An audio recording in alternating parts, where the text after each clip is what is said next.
Didier Aslan, bonjour. Bonjour. Vous êtes le compositeur de la légende de Walapaco, alors parlez-nous de cette fameuse légende. Oh, la légende de Walapaco, ce fut un plaisir de pouvoir la composer.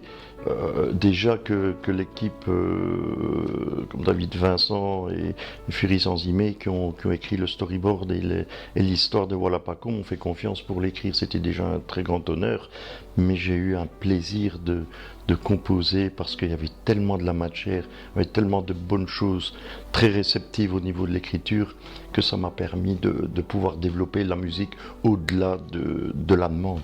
Est-ce qu'il a été aisé de composer musicalement pour ce projet? Il n'est jamais facile d'écrire ou de composer n'importe quel thème, tant au niveau du film que d'une comédie musicale. Par contre, si les éléments sont là, sont présents, et qu'on vous apporte la matière, c'est beaucoup plus facile. Et sur la légende de Walapaco, ce fut extraordinaire parce que j'ai reçu l'écriture par petites tracks bien précises avec la demande sur le storyboard. Donc pour moi, c'était d'un côté facile et d'un autre côté difficile, dans le sens que je devais progresser vers une couleur européenne et une couleur canadienne également. Et au niveau des sonorités indiennes et européennes. Ce qui était, c'était extraordinaire, le fait de pouvoir travailler morceau par morceau. Donc aujourd'hui, c'est aussi devenu un spectacle pour enfants en Europe? Bien oui, on n'aurait jamais pensé aller jusque-là, mais le résultat était tellement extraordinaire au niveau déjà de la réceptibilité et l'émotion qu'on s'est dit pourquoi ne pas adapter la légende de Walapaco qui était uniquement prévue pour la radiodiffusion en spectacle pour les enfants.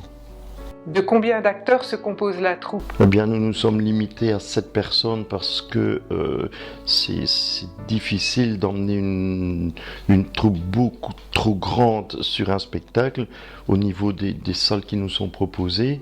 Mais bon, avec les 7 personnes, un technicien, un régisseur et un éclairagiste, ça fonctionne très bien. Quels sont les personnages de cette légende de Walapaco? Eh bien, les personnages sont mi-fictifs et d'un autre côté existants, tel un arbre qui voyage dans la forêt. Mais il y a Walapaco, il y a les sœurs McKenna qui sont de très gentilles, bonnes femmes qui vivent dans cette forêt de nulle part. D'un autre côté, il y a les Travis, les cow-boys méchants, un peu idiots, tueurs d'animaux. D'un autre côté, une petite fille qui vit toutes ces choses. La voix de la raison quelque part, hein, qui remet un peu les bonnes choses de la vie et les règles à leur place. C'est le message de la légende de Walapaco et le Père Noël bien sûr. Mais le Père Noël, lui, comme tout le monde sait que le Père Noël existe, donc il a accepté de faire la tournée avec nous. C'est extraordinaire. Donc c'est un spectacle de Noël qui est joué chaque année en France? Chaque année en France, nous avons eu la chance d'avoir été reçus dans de très belles salles et nous avons été produits et coproduits par des gens qui nous ont également fait confiance, de très gros metteurs en scène et des organisateurs de spectacles. Donc la légende de Walapaco, dès le mois de décembre arrivé, est sur les scènes en France. Bien sûr, il y a des artifices et des effets spéciaux sur scène, j'imagine.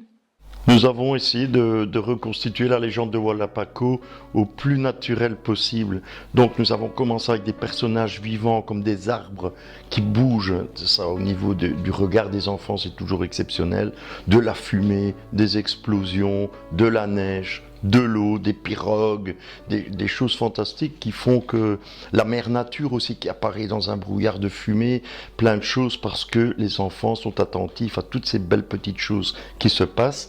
Mais les enfants se lassent aussi très rapidement, donc il faut pouvoir les amener dans cette aventure et les plonger dans l'aventure. Il faut qu'ils soient dedans, comme quand on voit un thriller où il y a tous ces effets spéciaux qui fait qu'on se sent intégré dans le film.